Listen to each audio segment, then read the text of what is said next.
Puji nama Tuhan, Salam Bapak Ibu Saudara. Senang sekali kita boleh berada bersama-sama dalam satu persekutuan renungan firman Tuhan. Yang kali ini kita akan sama-sama diberkati oleh firman Tuhan. Beberapa waktu yang lalu Bapak Ibu Saudara kita telah mendengarkan dan memperhatikan serta merenungkan tentang ritualitas di dalam keagamaan. Berbagai agama apapun namanya tentu ada yang disebut ritual, dan itu menjadi bagian yang kelihatan di dalam komunitas orang beragama. Yaitu ada 3 hal yang penting sebetulnya di dalam setiap agama, yaitu bagaimana orang-orang itu memberi sedekah, bagaimana orang-orang itu berdoa, bagaimana orang-orang itu berpuasa ketika menjalankan ritualitas. Tetapi kali ini saya mengajak kita sekalian Bapak Ibu Saudara untuk memperhatikan apa yang dikatakan Tuhan Yesus tentang ritual yang benar sesuai dengan ajaran Tuhan Yesus yang terdapat di dalam Matius pasal 6 ayat yang 5 dan seterusnya, yang saya akan bagikan buat kita sekalian, yaitu tentang bagaimana kita berdoa sesuai dengan tuntunan Tuhan dan Alkitab yang mengajarkan kepada kita. Mari saya akan bacakan buat kita sekalian, mari kita perhatikan dengan baik-baik dan saksama. Matius 6 ayat 5, dan apabila kamu berdoa janganlah berdoa seperti orang munafik, saudara-saudara. Mereka suka mengucapkan doanya dengan berdiri dalam rumah-rumah ibadat dan pada tikungan-tikungan jalan raya supaya mereka dilihat orang. Aku berkata kepadamu, sesungguhnya mereka sudah mendapat upahnya.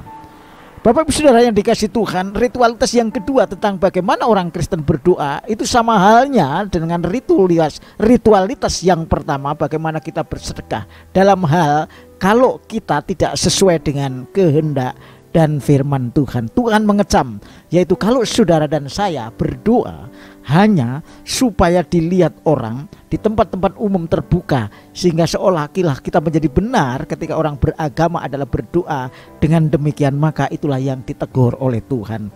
Sekali lagi, mereka suka mengucapkan doanya dengan berdiri dalam rumah-rumah ibadah dan pada tikungan-tikungan jalan raya mereka dilihat orang. Yang Tuhan garis bawahi tentang bagaimana supaya dalam berdoa kita hindari adalah jangan sampai saudara berdoa untuk dilihat orang. Saudara-saudara, berdoa boleh dengan cara apapun menurut liturgi Kristen. Tidak ada ketentuan yang baku tentang sikap, tetapi ketentuan yang tetap yang pasti mendatangkan akibat baik atau buruk adalah tentang sikap kita yang ada di dalam hati. Yaitu yang pertama, Tuhan mengecam jangan sampai saudara berdoa hanya karena dilihat orang. Artinya apa? Ketika saudara berdoa dengan kata-kata yang bagus, dengan kata-kata yang indah, dengan runtut, itu menggambarkan saudara dan saya adalah orang yang berdoa dengan benar. Oh, belum tentu. Kalau hal itu hanya tujuannya karena supaya dilihat orang dan orang memberikan pujian kepada saudara dan saya, itu tidak menjadi penting. Tapi bagi saudara dan saya, bukan karena saudara ingin berdoa untuk dilihat orang, itu yang Tuhan kecam. Oleh karena itu aku berkata kepadamu, sesungguhnya orang-orang yang berdoa hanya kepingin doanya dilihat orang atau pamer, supaya orang tahu bahwa kita bisa berdoa dengan baik, dan kita sering disuruh berdoa di tengah-tengah orang banyak karena mempunyai kata-kata, mempunyai hal doa yang benar menurut kacamata manusia, dan itu tujuannya hanya karena dilihat orang. Maka itu harus kita urungkan, kita tinggalkan sikap seperti itu yang pertama.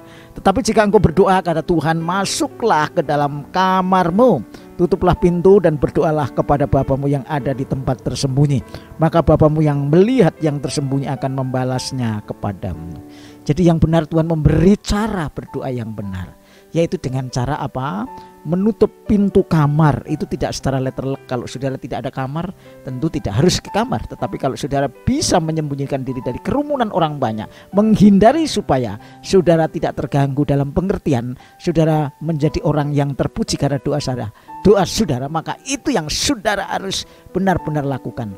Jadi Tuhan Yesus juga berdoa di tengah padang gurun. Artinya ketika dia berpuasa, saya pikir dia juga berdoa hanya menyembunyikan diri dari keramaian orang, karena dia ingin berdua dengan Allah, ingin berdua dengan Tuhan, yaitu secara pribadi. Itulah sehingga tidak ada orang lain yang ikut ambil bagian mengganggu, dan kita pun juga tidak terganggu karena keadaan di luar. Jadi berdoa yang Tuhan inginkan adalah supaya kita berdua saja dengan Tuhan, artinya bersembunyi di hadapan orang-orang banyak, dan saudara mempunyai hubungan secara pribadi dengan Tuhan. Itu yang dimaksud, jikalau engkau berdoa, berdoalah kepada Bapamu yang ada di tempat tersembunyi. Saudara, maka Bapamu yang melihat yang tersembunyi itu akan membalasnya kepadamu. Itulah yang Tuhan inginkan. Saudara, jadi doa itu adalah hubungan pribadi secara bersembunyi di hadapan Tuhan, dan kita melakukan hubungan yang intim, imbal balik antara kita dengan Tuhan dan Tuhan dengan kita.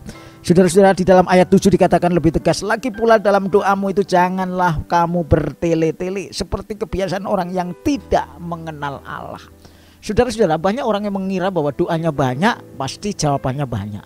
Doanya lebih banyak disampaikan, Tuhan juga akan menampung seluruh permohonan-permohonan kita yang banyak.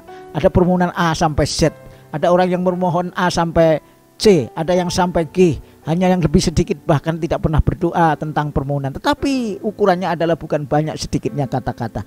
Ukurannya adalah bagaimana sikap kita yang benar. Karena Tuhan tahu apa yang menjadi kebutuhan saudara dan saya. Tuhan lebih mengerti hati kita daripada sekedar kata-kata kita dipamerkan kepada Tuhan. Karena banyak orang yang menganggap bahwa dengan doa yang terlalu banyak kata-kata dan disusun dengan baik, bukan salah, bukan keliru, tetapi itu tidak menjadi dasar Tuhan menilai saudara dan saya bahwa doa saudara benar di hadapan Tuhan.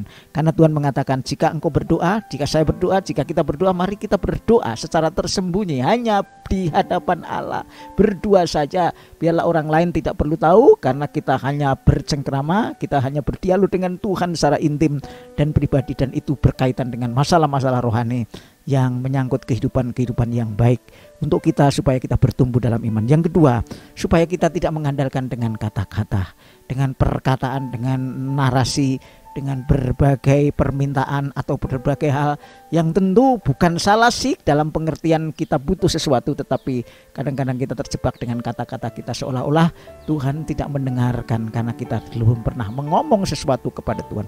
Ada orang yang mengatakan kalau minta kepada Tuhan, katakanlah sesuatu yang saudara minta dengan spesifik. Kalau saudara minta kamera, bilanglah kamera Canon dengan merek tertentu. Kalau saudara minta mobil, mintalah mobil dengan merek tertentu, dengan warna tertentu. Saya pikir Tuhan tidak tuli terhadap apa yang kita minta. Kita tidak harus menyatakan itu secara eksplisit, karena hati kita terbaca, pikiran kita terbaca oleh Tuhan. Tapi yang lebih penting adalah motivasi dan kerinduan kita ketika kita minta kepada Tuhan.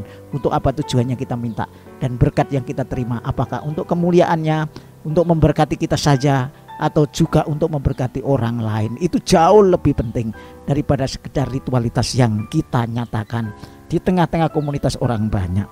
Oleh karena itu, Bapak Ibu Saudara, Tuhan tahu apa yang menjadi keperluan kita. Karena janganlah kamu seperti mereka, karena Bapamu mengetahui apa yang kamu perlukan sebelum kamu minta kepadanya. Bapak Saudara, dengan kata ayat ini tidak berarti bahwa saudara tidak meminta sesuatu dengan eksplisit, tetapi yang menjadi penting bukan karena eksplisitnya saudara dijawab oleh Tuhan, bukan karena saking jelasnya doa saudara dalam kata-kata dan narasi yang benar dan terukur, sistematik Tuhan menjawab, tetapi motivasi saudara yang jauh lebih penting untuk membawa apakah doa saudara akan terkabul, apakah saudara dalam doa akan menyenangkan Tuhan dan memuliakan Tuhan, apakah doa saudara akan membangun saudara menjadi orang yang beriman dengan benar, sehingga saudara menjadi anak-anak Allah yang sejati, seperti apa yang sudah diteladankan oleh Tuhan Yesus buat saudara dan saya. Biarlah firman Tuhan kali ini yang membicarakan tentang hidup kita sebagai orang Kristen, hidup yang beribadah, yaitu hidup yang diwarnai dengan doa, sebab tanpa doa kita tidak bisa hidup, karena doa bagaikan napas kehidupan rohani bagi orang yang percaya. Karena itu Bapak Ibu Saudara, kita tidak perlu mewujudkan doa kita dengan kata-kata verbal yang berlebihan atau yang tidak perlu berkaitan dengan motivasi kita. Sebab Allah itu yang tidak kelihatan dalam roh selalu mengetahui keadaan kita.